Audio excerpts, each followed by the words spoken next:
Okay, so Shabbat Shalom, welcome. Thank you for connecting and being with us this afternoon. We continue with the book of Deuteronomy, and today's Torah portion is called KiTetze. KiTetze, and it's found in Deuteronomy chapter 21, verse 10 through chapter 25, verse 19. But before we start, let me do the blessing for the Torah portion, which says, Baruch atah Adonai Eloheinu melech haolam, asher kitshanu b'mitzvotav v'tzivanu la'asok b'divrei Torah. Blessed are you, O Lord our God, King of the universe, who sanctifies us with your commandments and commanded us to engage ourselves in the words of the Torah. Amen, amen, amen. So again, it's Deuteronomy chapter 21, verse 10 to chapter 25, verse 19. And if you read the Torah portion, you notice that there's a lot of commandments, a lot of instructions about a lot of things in reference to the people as individuals and people as a community. And we're going to be looking at commandments that are called positive commandments or negative commandments. And a positive commandment is the commandment that tells you that you have to do something. A positive commandment has to do with doing something. A negative commandment is the one that tells you not to do something. It's the opposite, not to do something. And based on that is how we get different terms for sin. Remember that sin is not just one type of sin. There's at least three types of sin, three grades of sin. So, positive commandment says that you have to do something. When someone disobeys a positive commandment, that is called in Hebrew avon. It's spelled the same as Avon, but it's not Avon, it's avon, A-V-O-N, and is usually translated as iniquity. Again, disobedience to a positive commandment, which tells you to do something and you don't do it, that is called iniquity.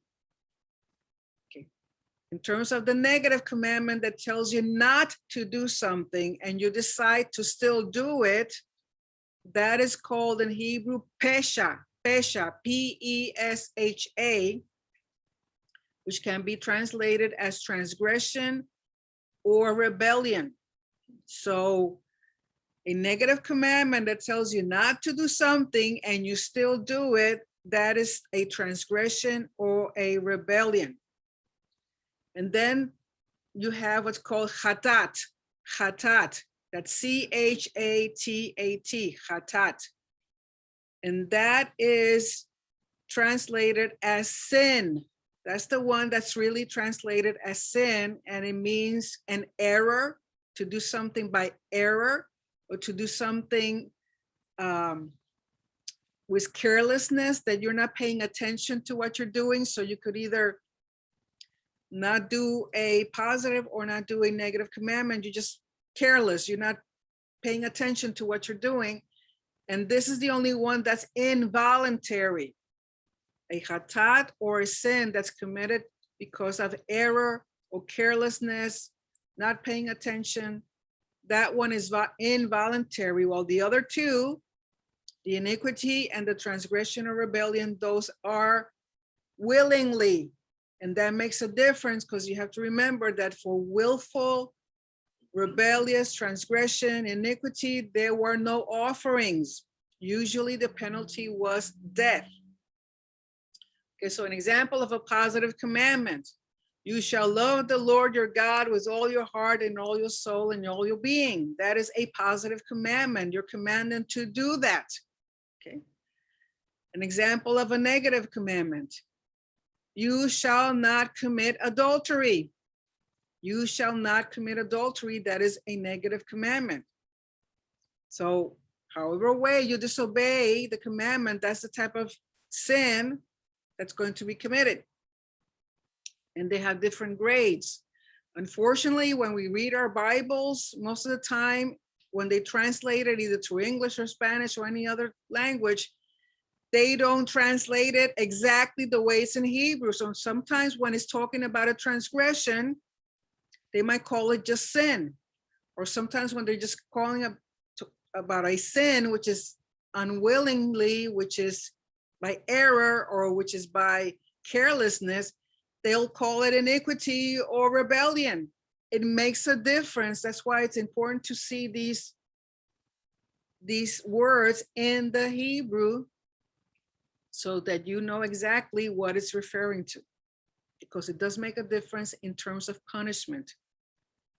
And according to the Torah, there are 613 commandments.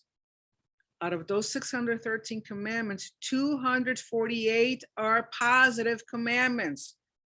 248 are the ones that say you're supposed to do this. Of the negative commandments, there's 365 negative commandments which tell you not to do something. It's interesting that the commentaries say that the 248 commandments, positive commandments, are the number of bones and organs that the human body has.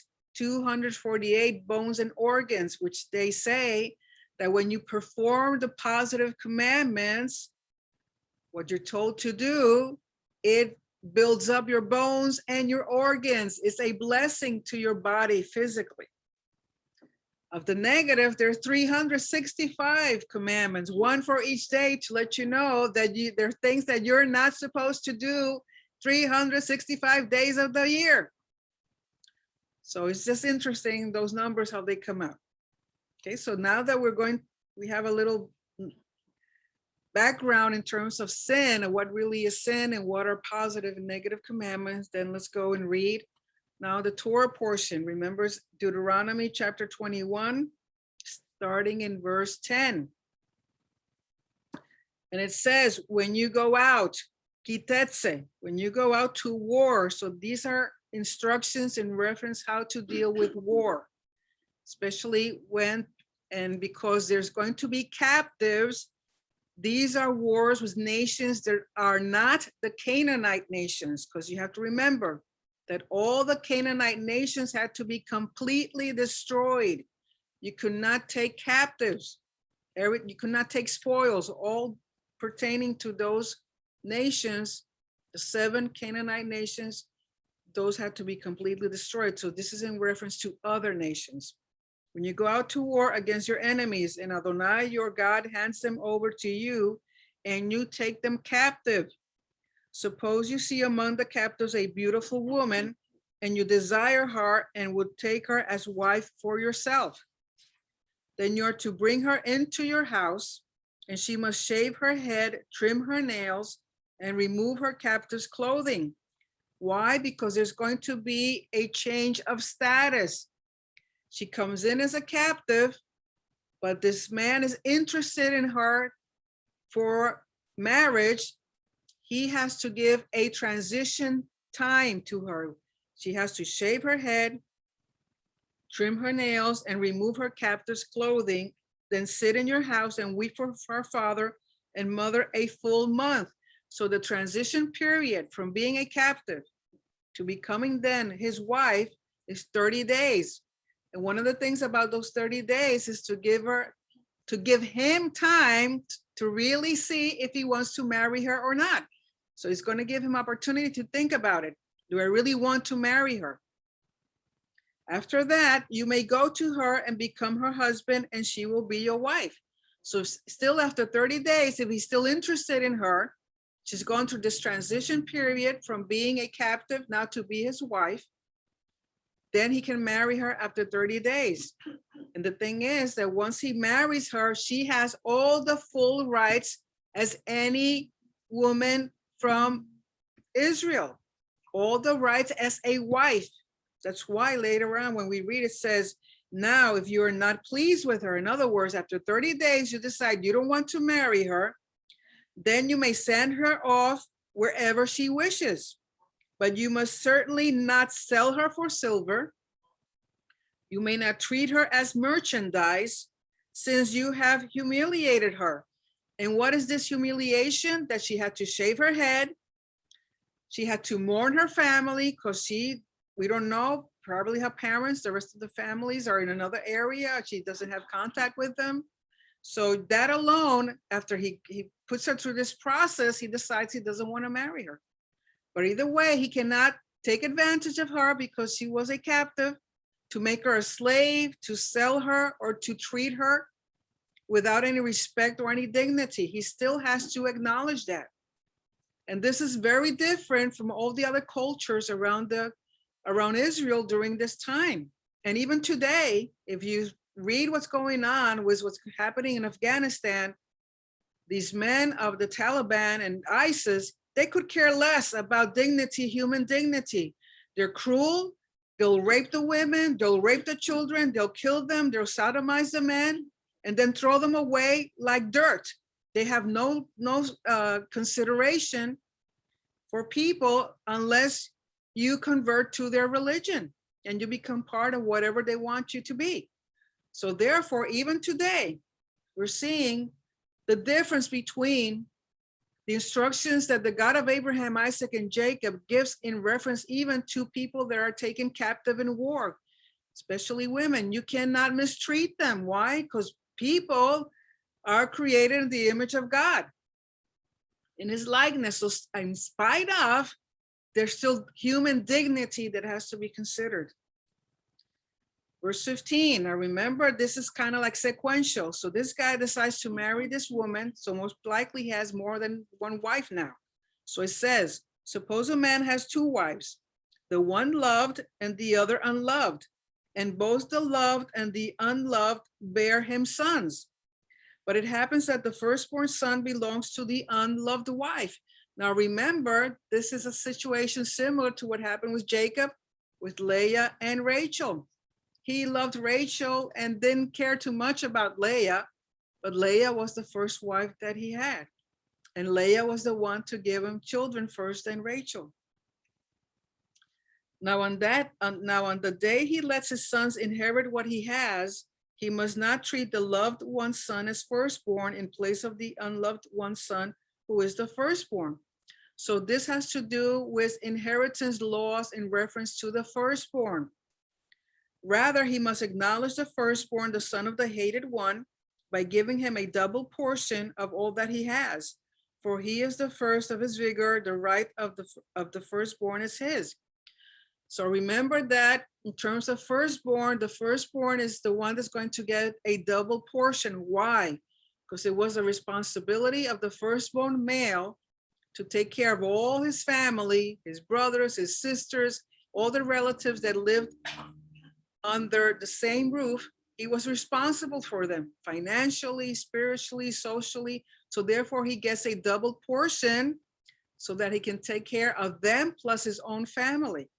And so according to the other cultures around Israel, a man could decide any of his sons could be considered taken as a firstborn. While the Lord says you don't do that.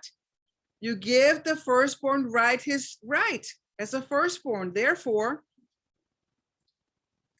you are to follow these instructions. The firstborn always gets the double portion. Now we know, as in case of Rachel and Leah, Leah gave the firstborn, which was Reuben.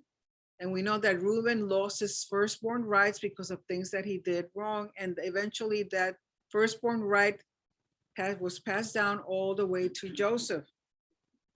Same thing with Esau and Jacob. Esau sold his birthright to his brother. He despised it. So again, biologically, it should have been Esau, but he despised the firstborn blessing and the firstborn inheritance. Verse 18, suppose a man has a stubborn and rebellious son who does not listen to the voice of his father or mother. They discipline him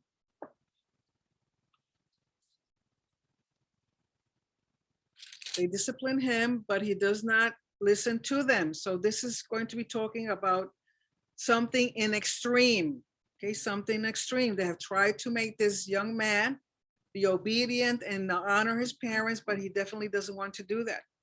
Then his father and mother are to grab hold of him and bring him out to the elders of the city. Remember that the elders function as judges in the community, especially smaller communities, to the gate of his place. Again, the cities at the gate is where judgments and transactions were done that were legally binding. They will say to the elders of his city, this son of ours is stubborn and rebellious. In other words, it's gotten to an extreme that this young man is not honoring his parents. They know for sure he's not going to take care of them when they get to be of older age, that he's not going to bury them. He's not going to do the things that a son is supposed to do in reference to his parents. He does not listen to our voice. He is a glutton and a drunkard. Then all the men of his city are to stone him with stones to death. So you will purge the evil from your midst, and all Israel will hear and be afraid. Now, according to the commentaries, this never really happened, that they got to this point of doing that, but it was there in case this happened, because you have to remember that the responsibility of the children during that time was to, first of all, according to the commandment, to honor the parents, and that meant that they were to take care of them in their elderly age, make sure they had no lack of food or money or anything, and then that they would have an honorable burial once the parents died. So that was part of the responsibility of the children, especially the firstborn. So again, this was an extreme case of someone that was completely rebellious and stubborn against his parents. Verse 22. Suppose a man is guilty of a sin with death sentence. So it's a sin that requires this individual that the sentence is, or the punishment is death. And he is put to death and you hang him on a tree. Because there were some things that, depending on the sin, usually they were stoned, and after they were stoned, then they were hung on a tree. Why? Public exhibition for, it was shameful. It was a shameful public exhibition once the individual was dead. Verse 23, his body is not to remain all night on the tree. Instead, you must certainly bury him the same day, for anyone hanged is a curse of God. That is why, even in this case, God still honors the dignity of the human being. Because even though this person was a criminal, and he got the punishment that he deserved, and then he was hanged as a public shaming, God still says, you take that body off the tree and bury him. Remember that burying is honorable. Leaving someone for public exhibition on a tree was the most shameful and the most horrific way of someone dying. That was a public exhibition of shame. And remember that Yeshua went through this. That's why for the Jew, they cannot understand why, if he was the Messiah, he was hanged. Why? Because this is something that is an abomination to God of Israel. A man being hung on a tree as a death sentence. That's why also people that still carry crosses on their chain, a cross, especially to a Jew, is very, very abominable. It's something that is very shameful. Why? Because for God, it is a curse.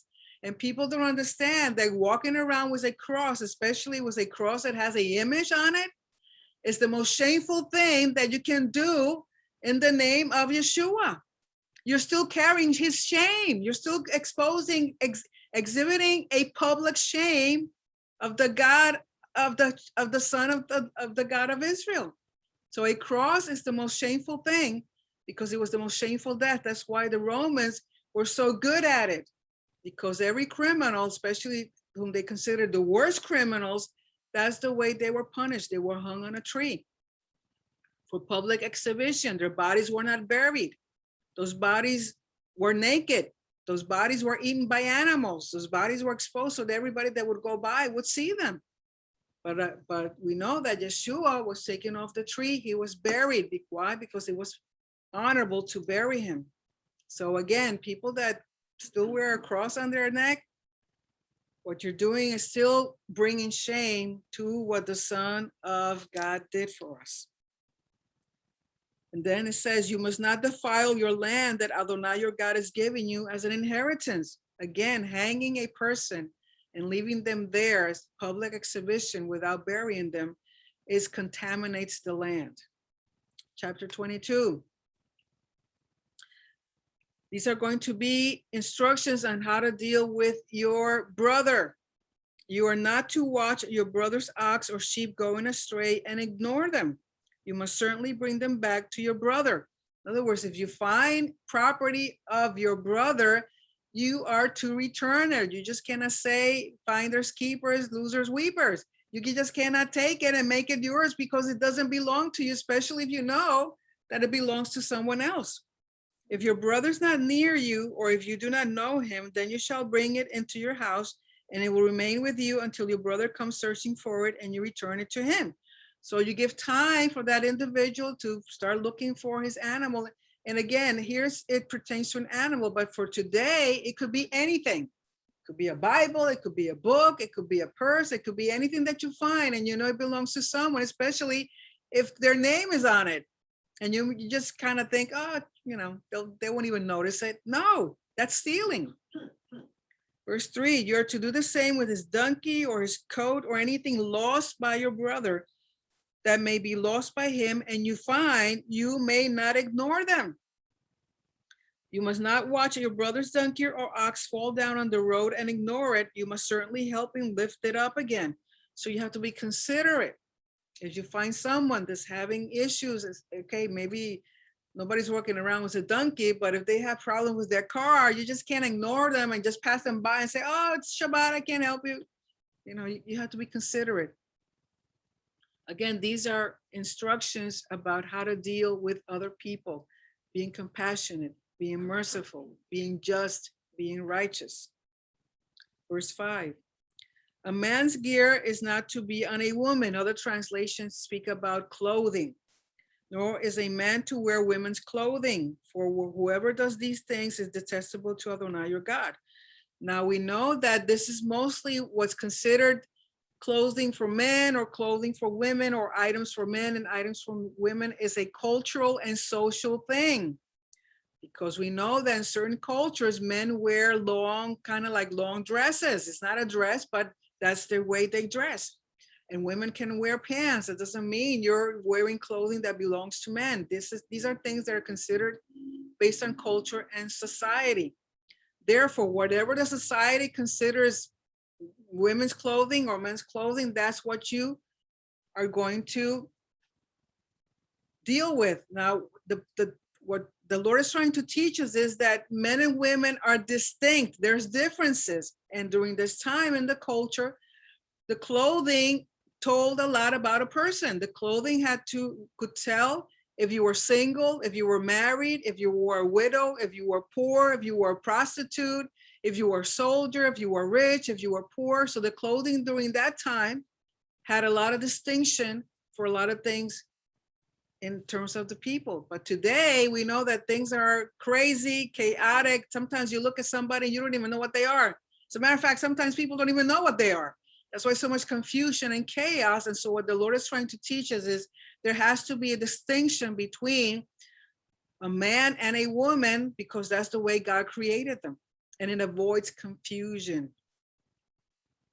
Verse 6, and another thing about these things is they were also related to pagan cults or pagan temples. Sometimes men would dress as women pertaining to their beliefs or whatever. And so it was also associated with cultic, with pagan cult.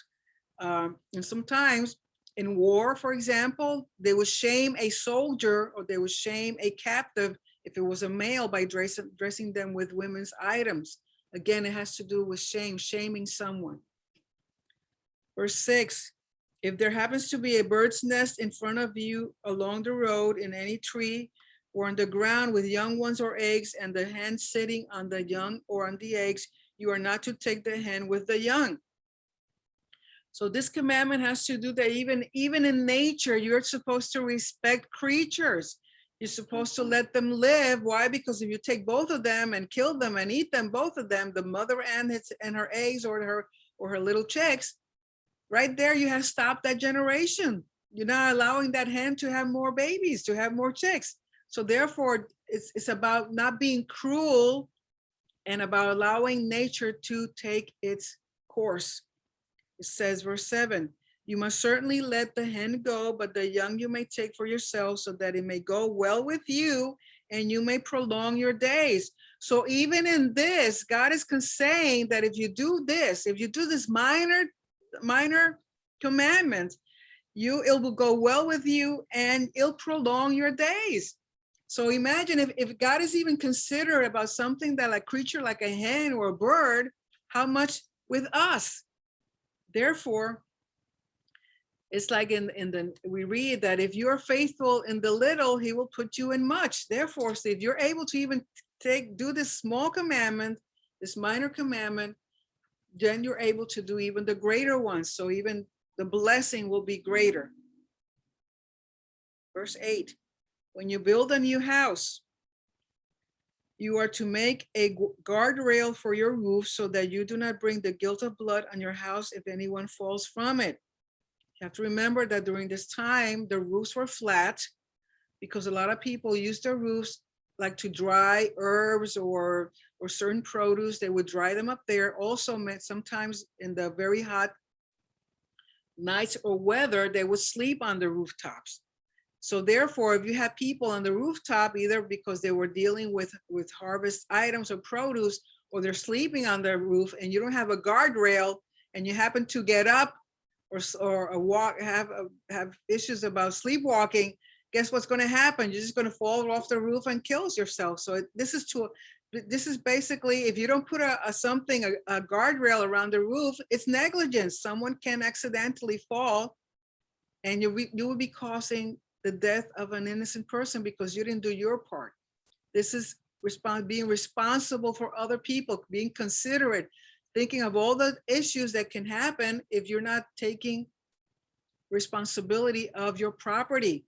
Now today, of course, most of us don't sleep on a roof, or most of the houses today are not flat, but we can take it in another terms. If you have an animal that's vicious, a dog that's vicious or that's aggressive, and you make sure there's, take care to have a good fence, and the dog happens to go out and could attack a child or an elderly or something, you'll be responsible. The same thing, people that have pools, you should have a guardrail around the pool to avoid little children falling in, or even animals. You have to be considerate. All these laws have to do with being considerate of other people's lives, being responsible and not negligent. Verse 9, you are not to plant your vineyard with two kinds of seed, or else the whole harvest will be forfeited, both the seed you plant and the produce of the vineyard. In other words, if you just throw seeds haphazardly, apple seeds, grape seeds, lemon seeds, and just put them all together, nothing's going to grow because you have so many different things. So you have to be even considerate of that. It also has to do, like today, there's a lot of hybrid fruits, the mixing. So the Lord says you just can't mix different species. You're not supposed to do that because it's against nature. You are not to plow with an ox and a donkey together. That has to do, again, even animals, that you put them together that are different species and you put them on to plow a field, it's not going to work. Why? Because the donkey is usually stubborn. That's not their role. While an ox, usually they're used for plowing. So if you put them together, they're not going to work together. It's about team effort. So even in that, we can see ourselves. It has to do about team effort. You can't put animals or people, they're not in the same mind, the same thought, to work together, because it's not going to work. It's not going to function. You are not to wear a woven mixture, wool and linen together. Now you have to remember that materials like linen and wool have a frequency. Usually the frequency of linen and wool are the same. So when you mix those two things, they counteract each other. Now certain clothing like wool and linen are beneficial to the body. They have a frequency that helps the cells of the body do their functions well. But when you mix things with wool or linen, or especially these days where most of the fabric of clothing is synthetic, all these things are not beneficial to the body. All these things are hurtful, and sometimes they may be the causes of many diseases in people because of synthetic things are being, and then different materials that are being mixed. Verse 12 says you're to make for yourself twisted threads on the four corners of your garment in which you cover yourself. This is speaking about the tzitzit or tzitziot. Now we know that the tzitziot are a mixture of linen and wool. The blue thread is made out of wool and the white thread is made out of linen. Now it's interesting that for sacred things, things pertaining to the temple or things pertaining to covenant, you can have mixture of linen and wool, because most of the garments of the priest are a mixture. But for everyday living, for yourself, you cannot do that. It has, it's commanded not to do that. Verse 13, suppose a man takes a wife and goes to her and then dislikes her. And now what we're going to be reading are laws that really are going to defend the rights of a woman, her honor. Suppose a man takes a wife and goes to her and then dislikes her, accuses her of shameful things and gives her a bad reputation by saying, I took this woman, but when I came near her, I didn't find her virginity. Then the father of the young woman is to take her and her mother's to bring out the signs of the young woman's virginity to the city elders at the gate. The young lady's father is to tell the elders, I gave my daughter to this man as a wife, but he hates her. Indeed, he has accused her of shameful things, saying, I didn't find your daughter's virginity. Yet these are the signs of my daughter's virginity. They are to spread the wedding cloth before the elders of the city. The elders of that city are to take the man and punish him. Now, what's going on here is this man, his wife, he accuses her of not having been a virgin when he married her. And so they have to bring certain items as a proof that she was a virgin. It has to be, this has to be taken legally to the court of judges of the city. And if they find that he's lying, that he's bringing shame to this woman, it says, then they are to fine him 100 pieces of silver, which the usual bridal price was 50 pieces of silver. Here's the double. And what I was reading the commentary, that usually 100 pieces of silver was like 10 years of wages. And give them to the father of the young woman because he has brought an evil name on a virgin of Israel. In other words, he has spoken Lashon Hara. He's spoken bad about something that is not true. Therefore, then she is to be his wife. He may not send her away all his days because he lied about her. Now he has to pay the 100 pieces of silver, plus he can't divorce her. He has to keep her, stay with her, continue being his wife, and treat her right. Why? Because he brought shame. Yes. But if this thing is true, that she was not a virgin, that the signs of virginity were not found in the young lady, then they are to bring the young woman out to the door of her father's house, and the men of her city are to stone her with stones to death. In other words, remember that being betrothed, and while betrothed, having sex with another man that is not your husband, that's considered adultery, and the punishment for adultery is death. Therefore, this is what's considered about her, that she married this man saying that she was a virgin, and she wasn't. She lied about it. So that brings shame not only to her husband, but it brings shame to her father, to the whole community. That's why she has to be stoned, because she committed adultery, because she has done a disgraceful thing in Israel to behave like a prostitute in her father's house. So you are to purge the evil from your midst. And we have to remember that in the Israeli culture, a woman that is betrothed is considered married, even though the marriage has not been consumed. Once she's betrothed, she is legally bound as a wife to her betrothed until the marriage day. So therefore, during that betrothal period, she has sexual relationship with another man, that is considered adultery.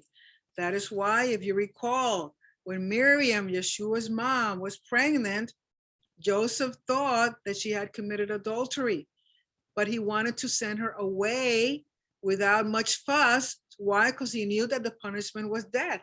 That's why the Lord sent him Gabriel, an angel, a messenger, to let him know that she had not committed adultery, that the child that was in her was a product of the Holy Spirit. Therefore, She would not be stoned or killed, because if this came out that she was pregnant before marrying Joseph in terms of consummation of the marriage, because remember that she was betrothed, she was considered his wife.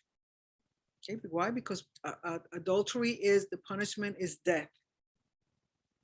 Verse 22, suppose a man is found lying with a married woman, then both of them are to die. The man who lay with the woman and the woman, both of them die because of adultery. So you are to purge the evil from Israel. Suppose there's a young woman who is a virgin engaged to a man. She's betrothed, and another man finds her in the city and lies with her. Then you're to bring them both out of the gate of that city and stone them with stones to death. Why? Because of adultery.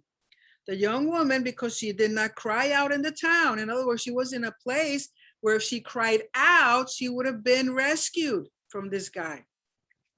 And the man, because he humiliated his neighbor's wives. So you are to purge the evil from your midst. This is considered adultery because she was betrothed. And she didn't ask for help. She was in a place that she could have screamed, which means that she probably, it was consensual. Again, she was betrothed, she committed adultery. Both of them have to die. But if the man finds the engaged woman in the field and the man forces her and lies with her, then only the man who lied with her is to die. Why? Because she was in a place that she, even if she screamed, no one would come to her rescue. But to the young woman, you are to do nothing. There is no sin in the young woman deserving of death. For this matter is the same as when a man rises against his neighbor and kills him. So the violation of a woman, of a betrothed woman, in a place that she could not scream, that she could not get help, is equivalent to murder. For he found her in the field, the engaged woman cried out, and there was no one to save her. Now suppose a man finds a young virgin who is not engaged, who is not betrothed, grabs her and lies with her, and they are discovered. Then the man who lay with her is to give to the young woman's father 50 pieces of silver, which is the bridal price, and she is to be his wife. Since he has humiliated her, he may not send her away all the days. So if she's not engaged and she is taken by this man, he has to marry her. He has to pay a bridal price and has to marry her and has to treat her with respect and dignity, because now she is his wife. Chapter 23 deals with persons excluded from the congregation or the community. A man is not to take his father's wife. He is not to expose his father's nakedness. In other words, this is incest. Any relationship that is in terms of incest is abominable, is not acceptable to the Torah, and not only in Israel, but if you read in the ancient Near East, even other cultures saw this as not acceptable in society. No one was crushed or cut off genitals is to enter the community of Adonai. And this is not a person that is born this way, it's a person that this has happened after as an adult. And why?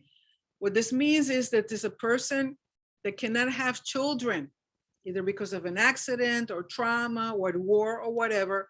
He cannot marry an Israeli woman. That's what it means that they cannot be part of the community or the congregation.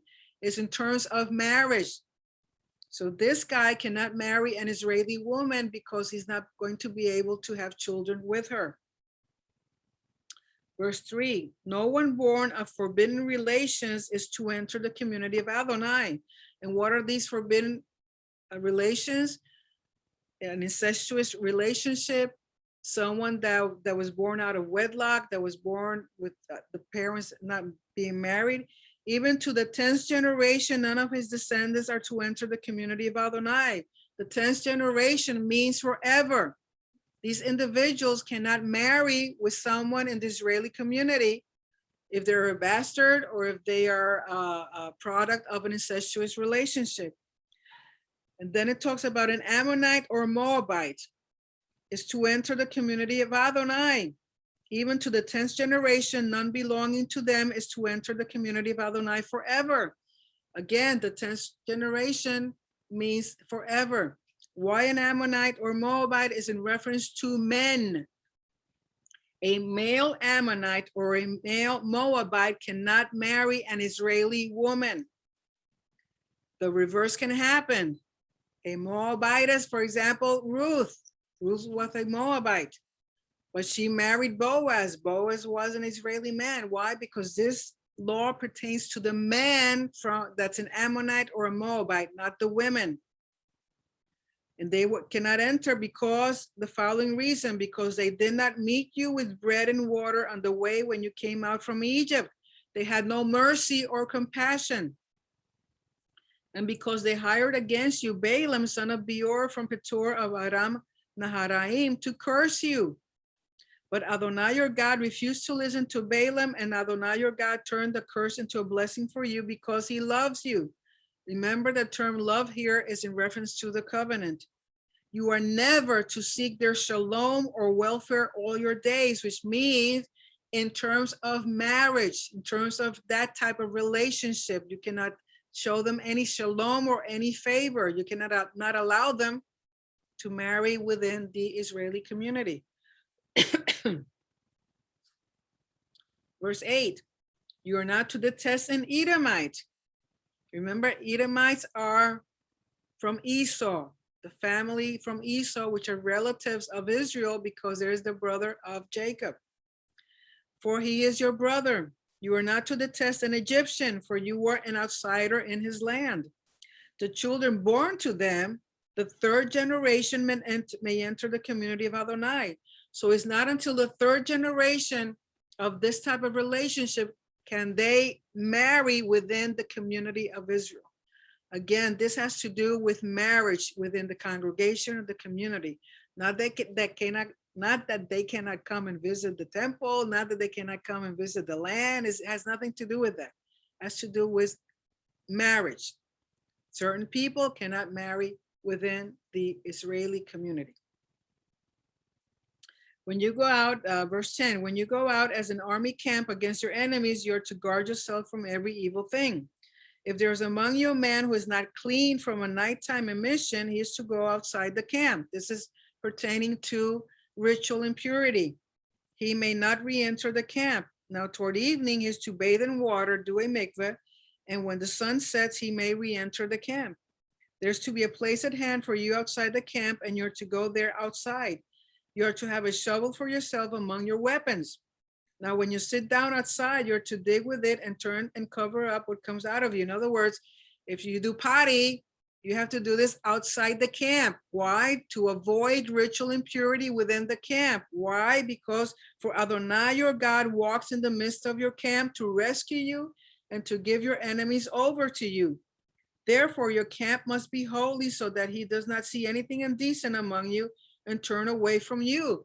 Because the Lord promised that he will be with them to help them fight wars and give them victory. So if the Lord is among them, they have to maintain the camp ritually pure. Verse 16, you are not to hand over to his master a slave who seeks refuge with you from his master. You have to allow a slave that comes from another place who's looking for freedom, you just cannot turn them back. Most of the laws in other cultures around Israel would turn them back. And you know that if they went back to their masters, they would either be cruelly punished or they might have even been killed. He says, let him dwell with you in your midst in the place he chooses within one of your town gates, the one that is good for him. You're not to mistreat him. Again, dignity. Remember that the Lord is very considerate and compassionate with widows, orphans, and strangers. Verse 18, none of the daughters of Israel is to be a cult prostitute. Remember, there were certain pagan temples that women served as prostitutes. It had to do with fertility cults. Nor any of the sons of Israel a cult prostitute. Even the men acted as prostitutes of these cultic temples. You are not to bring the fee of a prostitute or the wages of a dog into the house of Adonai your God for any vow. You cannot make a vow and pay with money that came from prostitution. For both of these are detestable to Adonai your God. So even though for these people, A prostitute, if that's her job, still she cannot bring, or he cannot bring that money into the house of the Lord. It is detestable to the Father because of the way that it was made, those wages. You are not to charge excessive interest to your brother on money, food, or anything that may be loaned for interest. To a foreigner, you may charge interest, but to your brother, you are not to charge interest, so that Adonai your God may bless you in every undertaking of your hand on the land you are going to possess. So when loans are given, whether it has to do with food, clothing, money, or whatever, you're not supposed to charge interest to your brother. Remember that this is to avoid poverty, to avoid that individual having to sell themselves to be able to pay a debt. But you can do that with a stranger, someone that is not part of Israel, that's not part of the community, that's not in covenant with the Lord of Abraham, Isaac, and Jacob. Verse 22, when you make a vow to Adonai your God, you are not to delay to make good on it. For Adonai your God will certainly require it of you, and you would have sin on you. In other words, you make a vow, you pay it as soon as possible. You promise something to the Lord, you pay as fast as you can. But if you refrain from making a vow, you would not have sin. You would not have sin on you. In other words, if you avoid making vows that you're not going to follow through, it's better for you not to make them. But if you make them, because remember that during this time, vows were made in the name of your God. In other words, you make a vow here, you're making a vow in the name of Yod He Vav He. And if you didn't go through with it, you're shaming the name of the Lord. Whatever comes out of your lips, you are to take care to do, since you have vowed to Adonai your God a free will offering that you have promised with your mouth. When you come into your neighbor's vineyard, you may eat your fill of grapes, but you are not to put any in your basket. In other words, usually in these places, if they were going walking and there was a field that had either grain or had grapes or whatever, and you were hungry, you were allowed to take a few and eat while you're going on your way. But it's not like you can just say, okay, bring a truck and let's get all the fruit and get all the harvest when it's something when it's not yours. Again, this has to do with stealing. It's not your property. But if you're hungry, you can have a little bit, but you just can't take all of it because it doesn't belong to you. When you come into your neighbor's standing grain, you may pluck the ears with your hand, but you are not to swing a sickle on your neighbor's standing grain. If you remember, Yeshua was walking with his disciples. They were hungry. They took some grain that was standing and ate it. That's okay. But you just couldn't go and say, okay, guys, everybody get their sickle and let's plow this place up. Let's clean this place up, because that would be stealing. Chapter 24. Suppose a man takes a wife and marries her. Now, if she doesn't find favor in his eyes because he has found something indecent in her, he is to write her a certificate of divorce, hand it to her, and send her out from his house. We have to remember that divorce during this time in culture, and even today in Judaism, it has two phases. You separate from your wife, and then there is a legal divorce. There's paperwork. There's called a get. Once you give that paper to your wife, you're completely divorced. God is not against divorce. What God is against, that you separate, don't live together, but then don't divorce each other. And if you're not really divorced and you have a relationship with another individual, you're committing adultery. Because that was the fuss that Yeshua had with the people during the time of the first century. That many men were separating from their wives, were not giving them the letter that said that they were divorced. And so we have to remember that the women during that time were very young when they got married. So let's say she's 15, 16, 17, 18. Her husband separates from her, doesn't give her a letter of divorce. She's young. She's going to want to get married and have children and have a family.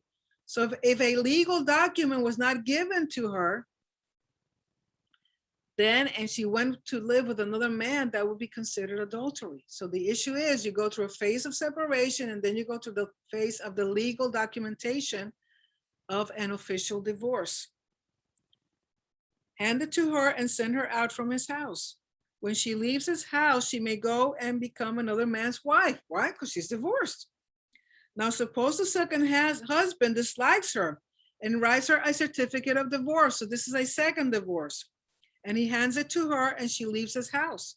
Or suppose the second husband who took her to be his wife dies, or she became a widow.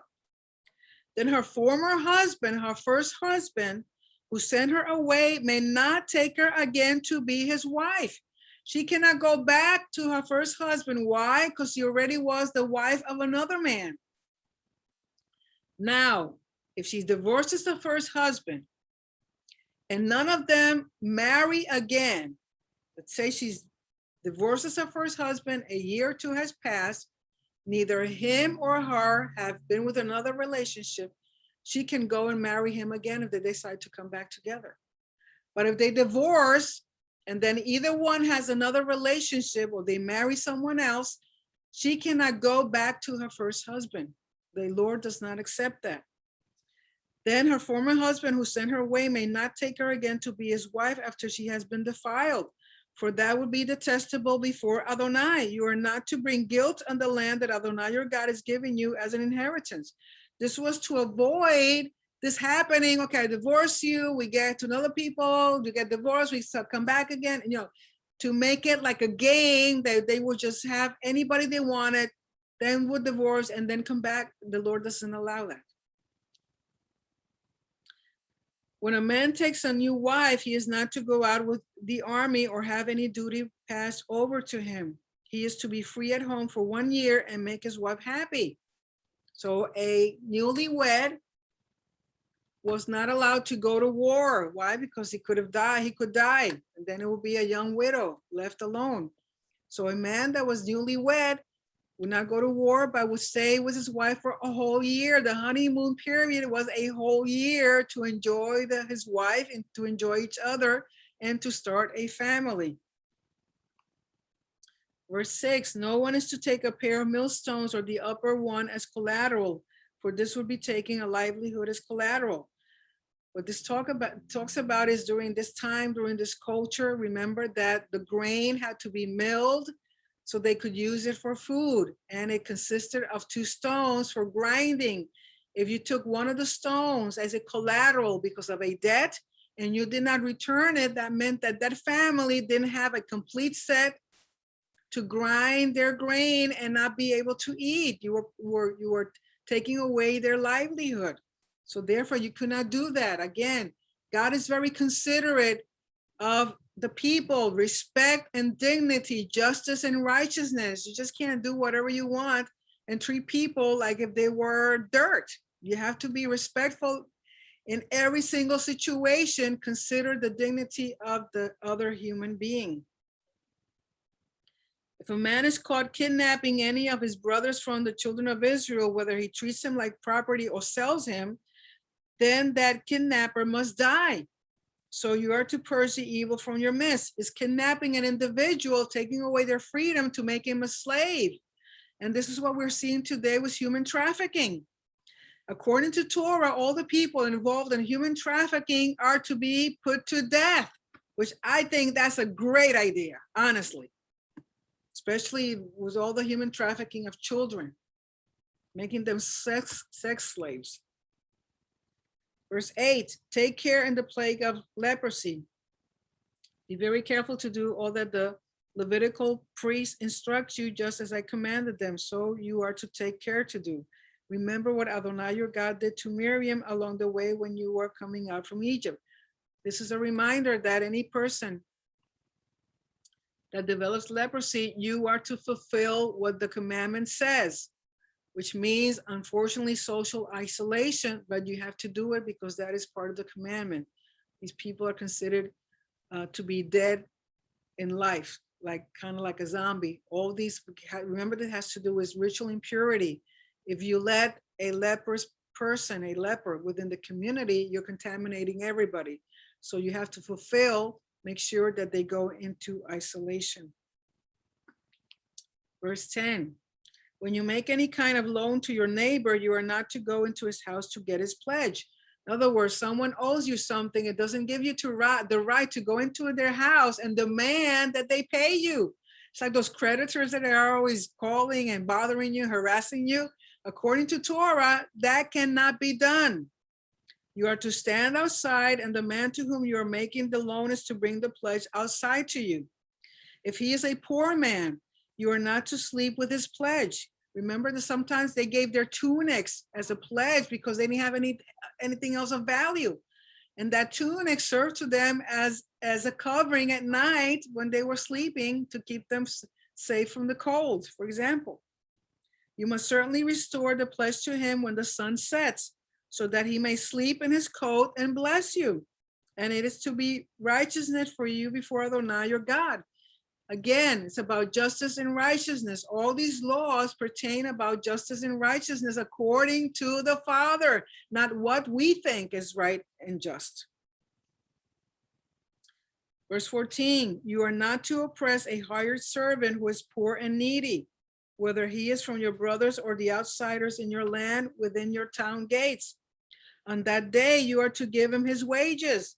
The sun is not to set on it, for he is poor and sets his heart on it. Otherwise, he will cry out against you to Adonai, and you will have sin on you. Remember that these people used to work on a day-to-day, and they were given their wages daily because they needed that to buy food and stuff for their families. So if someone is working for you, you could not hold their wages. You had to be just and make sure you paid them timely so they could be able to buy for their families. Because if not, this person could cry out to the Lord, and then the Lord will be on you for not paying them on time. Fathers are not to be put to death for children, and children are not to be put to death for fathers. Each one is to be put to death for his own sin. No one can die for another person's sins. If the father did something, you don't kill the child. If the child did something, you don't kill the father. And this is, remember that a lot of the things that the Lord is saying here is in contrast to the other cultures. In other cultures around Israel, this was allowed. If a father did something, sometimes they would kill their son instead of the person that committed the crime or committed the sin. So you cannot allowed to do that. Everyone is responsible for their own actions. You are not to twist justice for an outsider or orphan, and you are not to take as collateral a widow's clothing.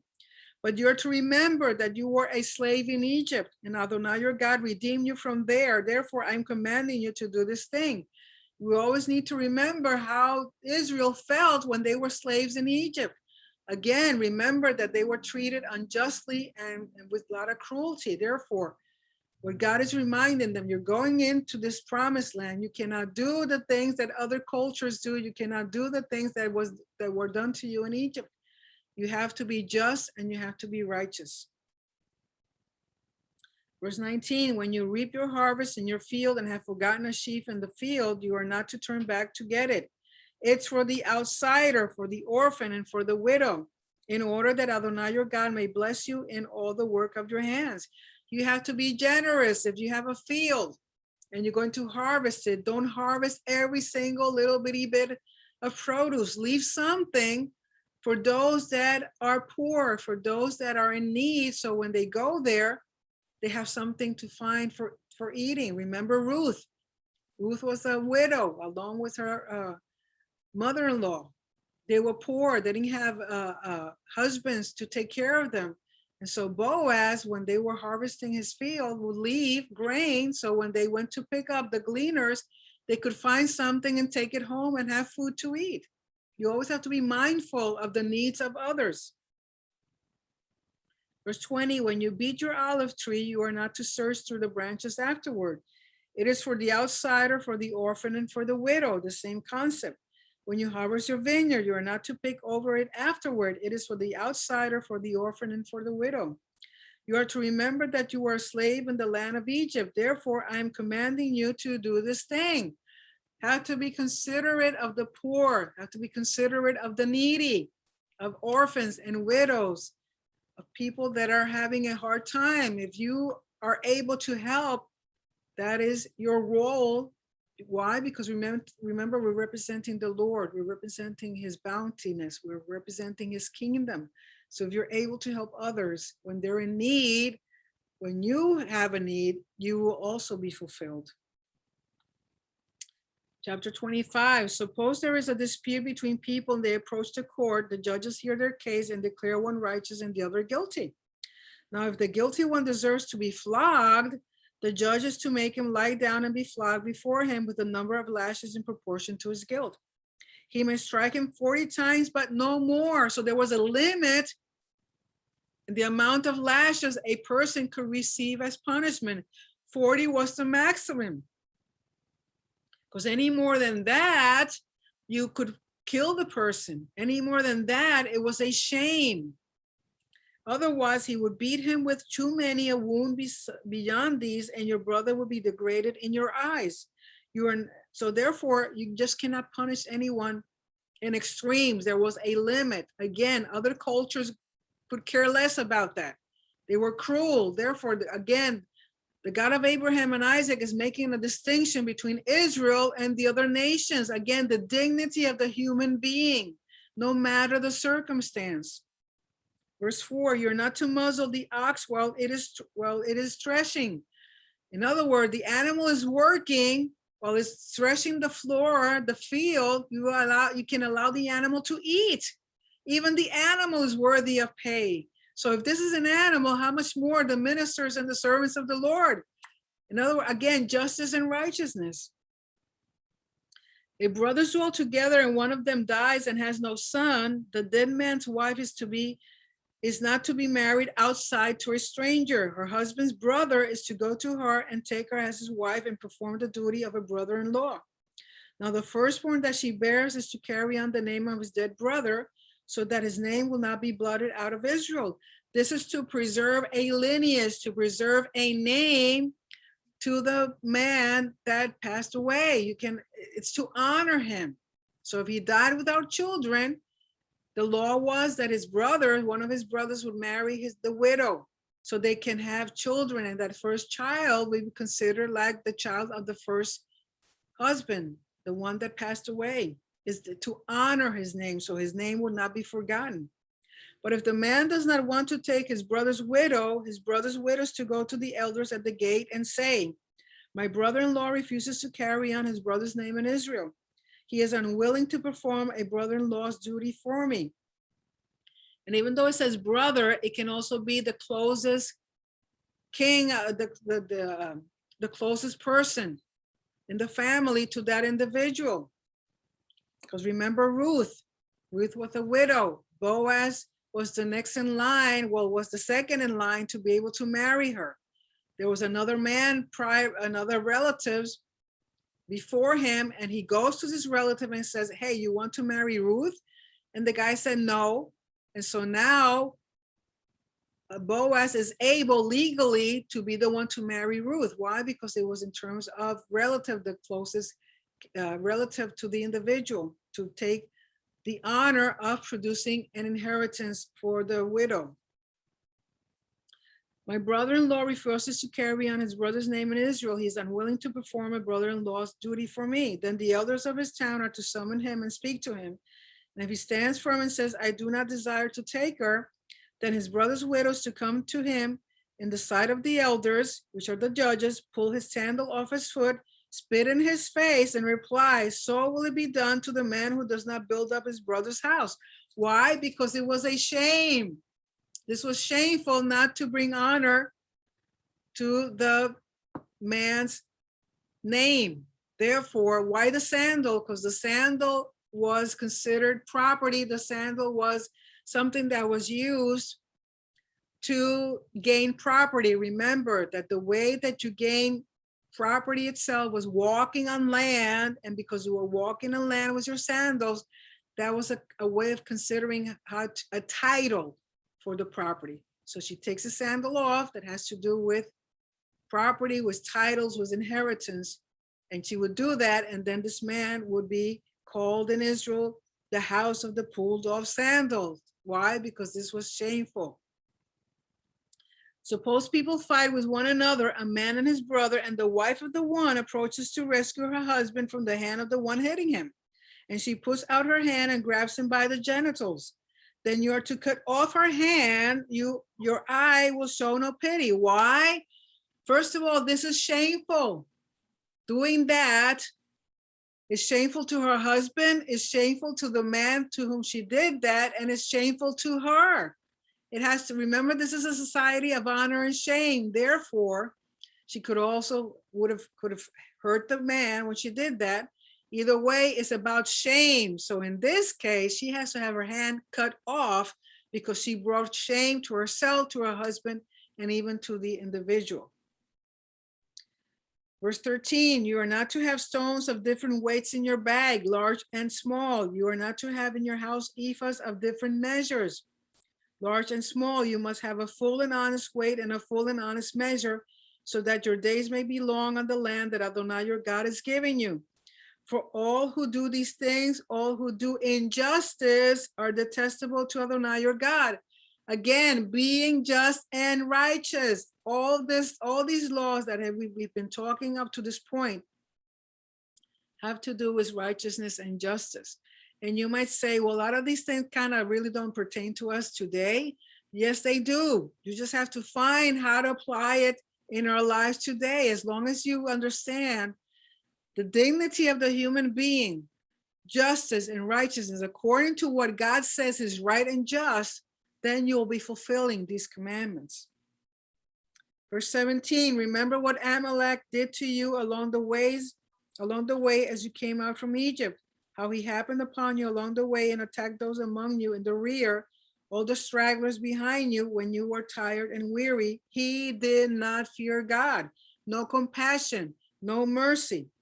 Now when Adonai your God grants you rest from all the enemies surrounding you in the land Adonai your God is giving you as an inheritance to possess, you are to blot out the memory of Amalek from under the heavens. Do not forget. Why? Because of what they did to the children of Israel. Remember that Amalek is one of the greatest enemies of Israel. And even though today we might not know exactly who Amalek is, in terms of as a people, as a tribe, the spirit of Amalek still lives on, which is that they want to destroy Israel. So any people that want to destroy the land and the people of the Lord of Abraham, Isaac, and Jacob, that is Amalek. That is the spirit of Amalek, which is basically destruction of anything that has to do with Israel. So with that, we finish this Torah portion. And again, remember that it has to do everything about justice and righteousness. So I'm going to stop recording so we can go on to questions and comments. Shabbat Shalom.